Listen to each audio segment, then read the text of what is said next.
అధికారం ఇచ్చాం, అదే మనకు ఈరోజు ఈ కష్టం. అలాంటి దుర్మార్గులు రాకపోయింటే కష్టాలు వచ్చేటి కాదు.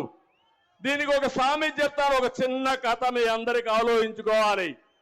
మీరు కూడా ఒకప్పుడు ఇనుంటారు కానీ మర్చిపోయి ఉంటారు. భస్మాసుడు ఉండేవాడు, జ్ఞాపకం ఉందా అందరికీ? ఈశ్వరుడి భక్తుడు భస్మాసురుడు. ఆయనతో తపస్సు చేశాడు బోళా శంకరుడు.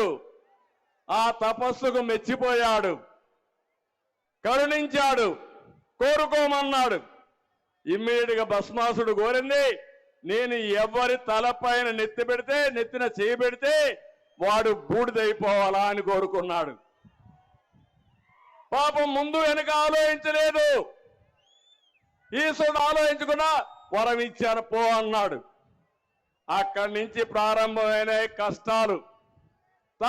తనకు వరం ఇచ్చిన భస్మాసురుడు, ఎవరైతే భస్మాసురుడు ఉన్నాడో శంకరుడి మీదనే చేయి పెట్టబోయాడు, ఆయన నెత్తినే చేయి పెట్టబోయాడు. శంకరుడికి దిక్కుదేల పాపం. ఏం చేయాలో ఆలోచించాడు, ఎక్కడెక్కడో దాంకున్నాడు.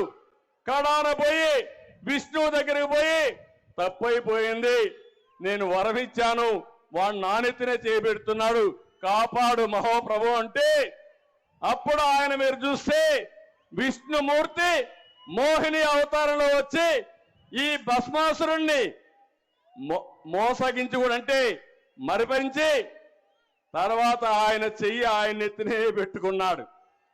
ఆ దెబ్బతో ఏమయ్యాడు? భస్మం అయిపోయాడు, బూడిదైపోయాడు. ఇప్పుడు ఇక్కడ ఏం జరిగిందంటే, మీ దగ్గరకు వచ్చాడా? ముద్దులు పెట్టాడా? ఒక్కసారి అన్నాడా? మురిసిపోయారా మీరందరూ? ఓటేశారా లేదా? ఇప్పుడు అందరూ నెత్తిన చేయి పెట్టాడా లేదా అని మిమ్మల్ని అడుగుతున్నా. అందరికీ కష్టాలు వచ్చాయా లేదా మీరే చెప్పండి.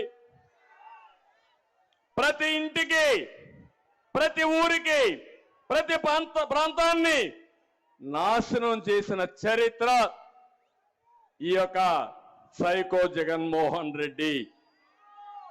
జగన్కు తెలిసింది రద్దులు, గుద్దులు, బొక్కుడు, నొక్కుడు, కూల్చివేతలు, దాడులు, కేసులు తప్ప ఇంకేమీ తెలియని వాడు.